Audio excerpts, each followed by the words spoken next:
पुणी थे स्वागत आपन को आम यूट्यूब चैनल को। आज राशिफल देखईदवा। आज हूँ 20 एप्रिल 2025।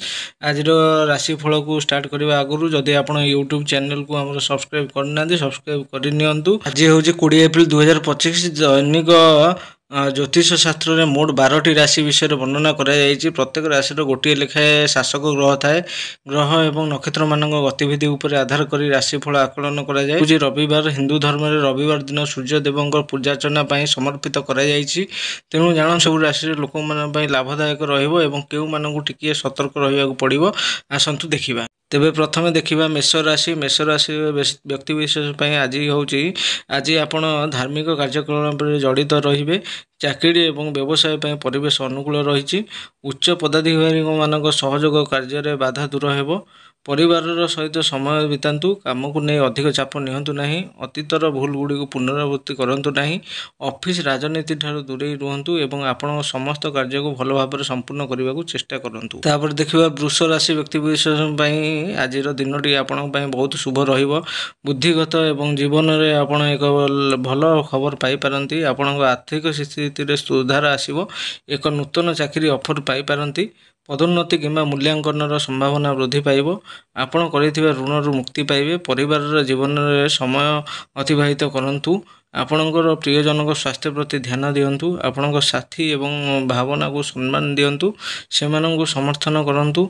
यह संपर्क में प्रेम और मधुरता बजाय रहिबो। देखिबा मिथुन राशि व्यक्ति विशेष कौन रही। मिथुन राशि आज पारिवारिक जीवन में खुशी रे परिवेश रहिबो। घरे धार्मिक कार्य संगठित हो पारे। एक नूतन जमी किंबा गाड़ी किणवार संभावना रही। आज आपणक समस्त स्वप्न साकार हेबो। चाकरी एवं व्यवसाय अग्रगति अनेक सुवर्ण सुजोग रहिबो। व्यवसाय विस्तार हेबो। आय वृद्धि होबार संभावना रही। रविवार आपण अनेक खुशी आनिबो। तापर देखिबा कर्कट राशि। आज आपण एक भल दिन हेबाकु जाउछि किंतु व्यवसाय रे उत्थान पतन देखा जिबा संभव। आर्थिक प्रसंग को नहीं सावधान रुहंतु। परिवार सहित मजालिया मुहूर्त गुड़िक उपभोग करेंगे। पुंजी निवेश संबंधी निष्पत्ति देखि चाहि नियंतु। आपण निज स्वास्थ्य प्रति ध्यान नियंतु। जदि निवेश को नहीं द्वंद्व अच्छी तेरे निश्चित भाव में जड़े विशेषज्ञ परामर्श नियंतु। आज आपण पिला मानक पाखरु एक खुशी खबर पाइबे। शत्रु मानक ठुरु टिके सतर्क रुहंतु। परवर्ती देखिबा सिंह राशि। आज सिंह राशि लोक मानक पई जीवन में अनेक चमत्कार परिवर्तन घटिबो। टंका आसीबा वृद्धि पाइबो। सामाजिक स्थिति और प्रतिष्ठा वृद्धि पाइबो।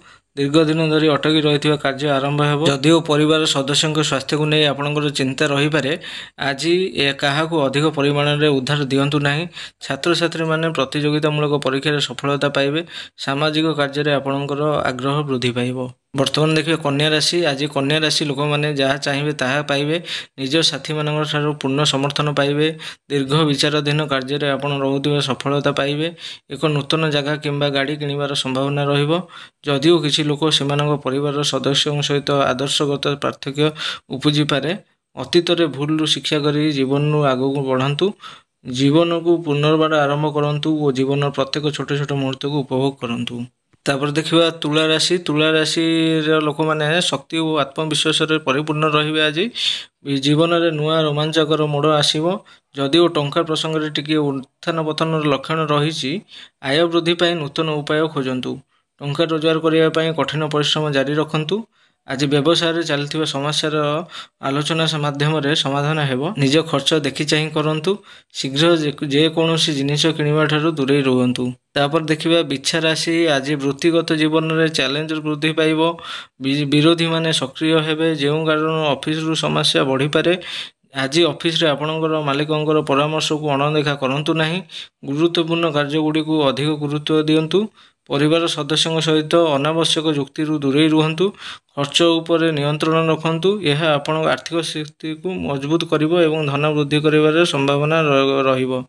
तापर राशि देखिए धनु राशि। आज छोट छोट समस्या जीवन में देखादेव। स्वास्थ्य अस्थिरता देखादेवार लक्षण रही। जदि आप निज स्वास्थ्य प्रति अधिक ध्यान दिंतु। व्यक्तिगत अभिवृद्धि उपर ध्यान दिंतु। आपण दैनंदिन कार्य टिके विरति नियंतु। सेल्फ केयर एक्टिविटी रे अंशग्रहण करेंगे। कार्यर आह्वान दूर करने वयस्क मानक ठारू परामर्श नियंतु। व्यक्तिगत और वृत्तिगत जीवन में संतुलन बजाय रखंतु। ତାପରେ ରାଶି ଦେଖିବା ମକର ରାଶି। ଆଜି ଆପଣଙ୍କ ଦିନଟି ମିଶ୍ରିତ ଫଳାଫଳ ଆଣିବ। କାର୍ଯ୍ୟକୁ ନେଇ ଦୂରଯାତ୍ରା କରିବାର ସମ୍ଭାବନା ରହିଛି। ଅଧିକ ପ୍ରସଙ୍ଗରେ କିଛି ସତର୍କତା ଅବଲମ୍ବନ କରିବାକୁ ପଡ଼ିବ। ଟଙ୍କା ସମ୍ବନ୍ଧୀୟ ଯେକୌଣସି ନିଷ୍ପତ୍ତି ନେବା ବେଳେ ନିଶ୍ଚିତ ଭାବରେ ବିଶେଷଜ୍ଞଙ୍କ ପରାମର୍ଶ ନିଅନ୍ତୁ। ବ୍ୟବସାୟରେ ଅଭିବୃଦ୍ଧି ପାଇଁ ନୂତନ ସୁଯୋଗ ମିଳିବ। ଆପଣଙ୍କ ସାଥୀଙ୍କ ସ୍ୱାସ୍ଥ୍ୟ ପ୍ରତି ଧ୍ୟାନ ଦିଅନ୍ତୁ। ଅଫିସ ରାଜନୀତିରୁ ଦୂରେଇ ରୁହନ୍ତୁ ଏବଂ ପରିବାର ସହିତ ଅଧିକ ସମୟ ବିତାନ୍ତୁ। ତାପରେ ଦେଖିବା କୁମ୍ଭ ରାଶି। ଆଜି ଆପଣଙ୍କ ପାଇଁ ବହୁତ ଶୁଭ ଦିନ ହେବାକୁ ଯାଉଛି। ପାରିବାରିକ ଜୀବନରେ ସୁଖର ପରିବେଶ ରହିବ। ନୂତନ ଲୋକଙ୍କ ସହିତ ସାକ୍ଷାତ କରିବେ। ନୂତନ ଆୟର ଉତ୍ସରୁ ଅଧିକ ଲାଭ ହେବ। କୌଣସି ପ୍ରତିବନ୍ଧକ ବିନା ସମସ୍ତ କାର୍ଯ୍ୟ ସହଜରେ ସମାପ୍ତ କରିବେ। ସାମାଜିକ ସ୍ଥିତି ଓ ପ୍ରତିଷ୍ଠା ବୃଦ୍ଧି ପାଇବ। ବ୍ୟବସାୟରେ ଅଭିବୃଦ୍ଧି ପାଇଁ ନୂତନ ସୁଯୋଗ ମିଳିବ। ବୃତ୍ତିଗତ ଜୀବନରେ ଆପଣ ଭଲ ଖବର ପାଇବେ। ତାପରେ ଆମ ଶେଷ ଦେଖିବା ମୀନ ରାଶି। ଆଜି ଜୀବନରେ ଅନେକ ଉତ୍ଥାନ ପତନ ଘଟିବ। ଆର୍ଥିକ ପ୍ରସଙ୍ଗରେ ଟିକିଏ ସତର୍କ ରୁହନ୍ତୁ। ଯତ୍ନର ସହିତ ଟଙ୍କା କାରବାର କରନ୍ତୁ। କାହାକୁ ବିପୁଳ ପରିମାଣର ଉଧାର ଦିଅନ୍ତୁ ନାହିଁ। ବ୍ୟବସାୟରେ କୌଣସି ବଡ଼ ରିସ୍କ ନିଅନ୍ତୁ ନାହିଁ। ଆର୍ଥିକ କ୍ଷତି ହୋଇପାରେ। ପରିବାର ସହିତ ଅଧିକ ସମୟ ବିତାନ୍ତୁ। ଅଫିସ ରାଜନୀତିଠାରୁ ଦୂରେଇ ରୁହନ୍ତୁ। ଆପଣ କାର୍ଯ୍ୟଦକ୍ଷତା ଉପରେ ଧ୍ୟାନ ଦିଅନ୍ତୁ। ଜୀବନସାଥୀ ଆପଣଙ୍କ ସାଥୀ କିମ୍ବା ପିତାମାତାଙ୍କ ସହିତ ସେୟାର କରନ୍ତୁ। ଏହା ଚାପକୁ ହ୍ରାସ କରିବ ଏବଂ ସମସ୍ୟାର ସମାଧାନ କାର୍ଯ୍ୟ କରିବ। ତେବେ ଆଜିର ରାଶିଫଳକୁ ଏଇଠି ରଖୁଛୁ। ଆମର ୟୁଟ୍ୟୁବ୍ ଚ୍ୟାନେଲକୁ ସବସ୍କ୍ରାଇବ୍ କରନ୍ତୁ ଏବଂ ବେଲ୍ ଆଇକନ୍କୁ ଦବାନ୍ତୁ, ଯେମିତିକି ନୂଆ ଭିଡ଼ିଓର ନୋଟିଫିକେସନ୍ ଆପଣଙ୍କୁ ସର୍ବପ୍ରଥମେ ମିଳିପାରିବ। ଧନ୍ୟବାଦ।